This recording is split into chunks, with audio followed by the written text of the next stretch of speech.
Podcast.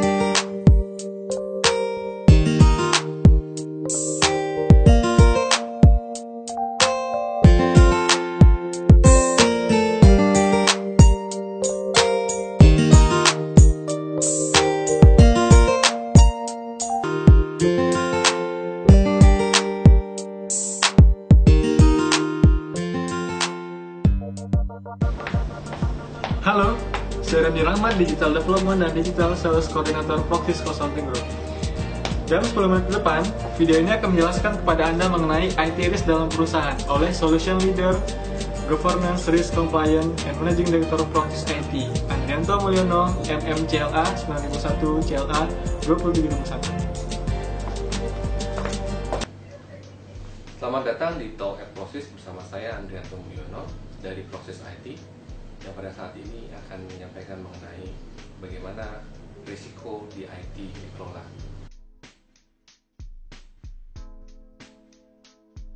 Risiko atau risk dalam sebuah organisasi sering disandingkan dengan sebuah kesempatan.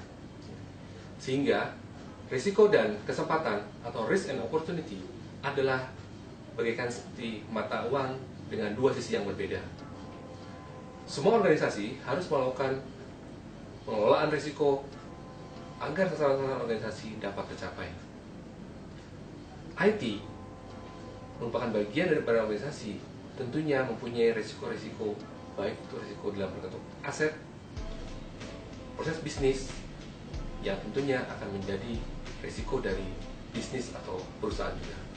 Beberapa framework risiko yang dikenal di dunia IT, contohnya adalah RISC IT, ISO 31000, ISO 27001, dan framework-framework lain yang juga digunakan untuk berbagai jenis kegiatan yang dilakukan oleh IT. Pendekatan risk IT oleh ISAKA dikenal dengan 3 domain pengelolaan risiko, yaitu adalah risiko terkait dengan governance, evaluasi, dan respons. Ketiga domain ini dikombinasikan dan dikomunikasikan untuk bisa pengelolaan risiko. Yang lain yang cukup terkenal adalah framework COSO dengan 8 komponen pengelolaan risiko yang konteksnya adalah terkait dengan hal-hal sifatnya strategik, operasional, pelaporan, dan compliance. Dan pengelolaan risiko ini dikelola berdasarkan level-level di sisi enterprise, divisi atau bagian, atau bahkan sampai ke business unit process. Dalam ISO 31000 yang juga digunakan framework ini untuk standar-standar implementasi ISO baik oleh sistem manajemen mutu umum maupun sistem manajemen pengelolaan IT, baik itu IT service management maupun IT security, mempunyai prinsip-prinsip dalam pengembangan risiko.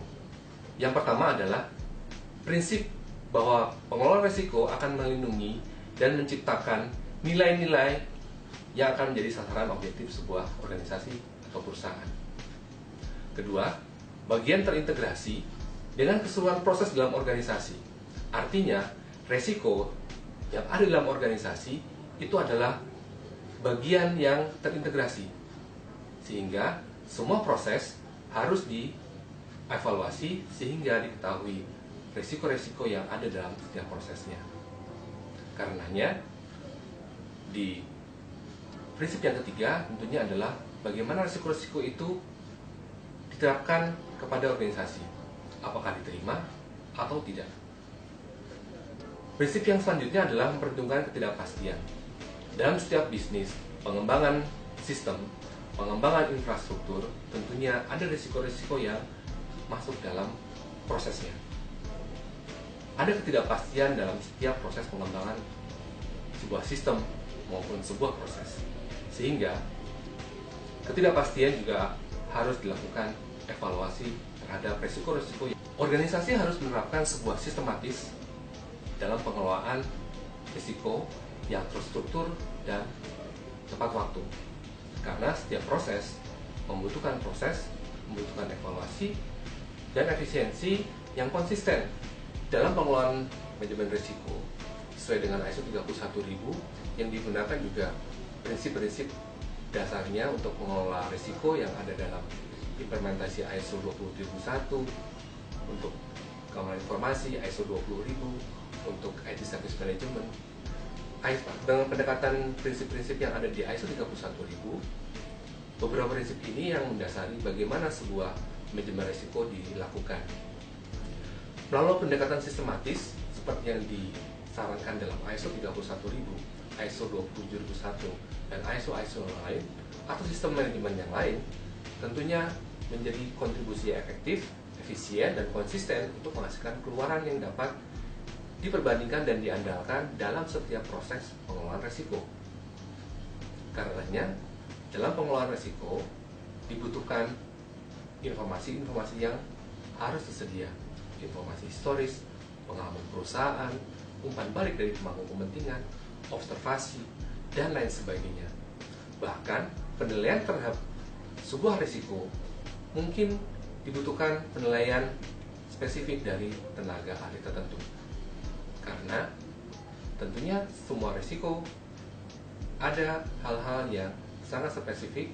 Prinsip selanjutnya adalah melakukan kustomisasi tadi setiap konteks internal maupun eksternal dalam profil risiko yang ada di dalam organisasi. Faktor manusia dan budaya juga merupakan bagian daripada bentuk kapabilitas suatu organisasi dalam mencapai objektifnya, yang dalam hal ini juga akan berdampak terhadap risiko sebuah organisasi. Transparan dan inklusif dalam melibatkan seluruh pemangku kepentingan, menetapkan kriteria risiko, memastikan bahwa kriteria risiko tersebut adalah risiko yang ada dalam organisasi, akan memastikan juga proses dalam pengelolaan manajemen risiko. Tentunya, karena organisasi selalu berubah, baik eksternal maupun internal, maka respon terhadap risiko, respon terhadap perubahan dalam organisasi IT, dalam proses bisnis IT, harus juga menjadi bagian yang dikelola dalam pengelolaan manajemen risiko IT. Kemudian bagaimana dengan pengembangan?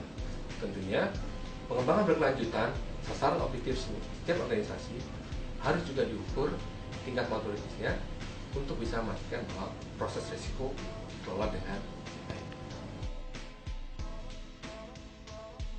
Dalam proses manajemen risiko, setelah ditentukan sebuah konteks, maka dilanjutkan dengan proses asesmen risiko. Tahap awal tentunya dengan identifikasi risiko. Selanjutnya adalah melakukan analisis risiko dan mengevaluasi hasil analisis risiko. Tahap terakhir tentunya adalah melakukan treatment terhadap risiko-risiko yang sudah teridentifikasi dan tidak bisa diterima oleh organisasi. Bagaimana proses asesmen risiko, proses pengelolaan risiko di IT bisa efektif dan bisa berjalan dengan baik? Tentunya ada proses komunikasi, ya, kemudian monitoring yang selalu dilakukan secara berkala.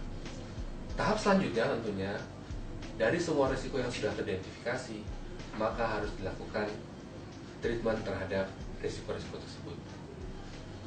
Beberapa pilihan risiko yang dilakukan oleh organisasi tentunya terkait dengan risiko-risiko yang memang sudah teridentifikasi, mulai dari modifikasi risiko-risiko, melakukan retensi, melakukan avoidance, dan sharing terhadap risiko-risiko tersebut. Setelah organisasi melakukan asesmen risiko, kemudian mengetahui bagaimana melakukan treatment terhadap risiko-risiko tersebut, maka harapannya organisasi dapat mencapai sasaran objektifnya seperti yang diharapkan.